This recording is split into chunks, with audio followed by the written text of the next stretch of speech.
ਜੀ, ਅਗਲੀ ਖਬਰ ਵੱਲ ਚਲੀਏ। ਜਿਸ ਤਰ੍ਹਾਂ ਆਪਾਂ ਸਵੇਰੇ ਵੀ ਡਿਸਕਸ ਕੀਤਾ ਸੀ ਵੀ ਪ੍ਰੈਜ਼ੀਡੈਂਟ ਜੋ ਬਾਈਡਨ ਹੋਣਾ ਨੇ ਜੀ ਡਿਸੀਜਨ ਲੈ ਲਿਆ ਆ ਵੀ ਉਹ ਹੁਣ ਯੂਕਰੇਨ ਨੂੰ ਜੋ ਕਲਸਟਰ ਮੁਨੀਸ਼ਨਸ ਹੈਗੇ ਆ, ਕਲਸਟਰ ਬੰਬ ਹੁੰਦੇ ਆ, ਉਹ ਦੇਣ ਜਾ ਰਿਹਾ ਆ। ਉਹਨੂੰ ਇਸ ਵੱਲ ਦੇਖਦੇ ਹੋਏ ਬਹੁਤ ਸਾਰੇ ਲਾਅ ਮੇਕਰਸ ਆ, ਉਹਨਾਂ ਨੇ ਕੁਐਸਚਨ ਕੀਤਾ ਆ ਵੀ ਇਹ ਬਹੁਤ ਮਾੜੀ ਗੱਲ ਆ, ਕਿਉਂਕਿ ਇਹਦੇ ਨਾਲ ਜੋ ਸਿਵਲੀਅਨਸ ਹੈਗੇ ਆ ਉਹਨਾਂ ਨੂੰ ਕਾਫੀ ਨੁਕਸਾਨ ਹੋਊਗਾ।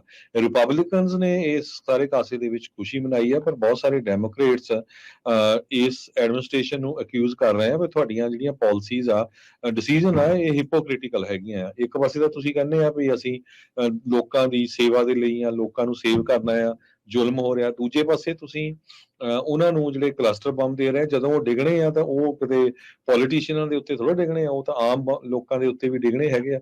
ਸੋ ਇਹ ਇੱਕ ਬਹੁਤ ਵੱਡਾ ਜਿਹੜਾ ਆ ਹੁਣ ਰਿਫਟ ਵੀ ਵਿੱਚ ਡੈਮੋਕ੍ਰੇਟਸ ਦੇ ਵਿੱਚ ਆਇਆ ਹੈਗਾ ਆ।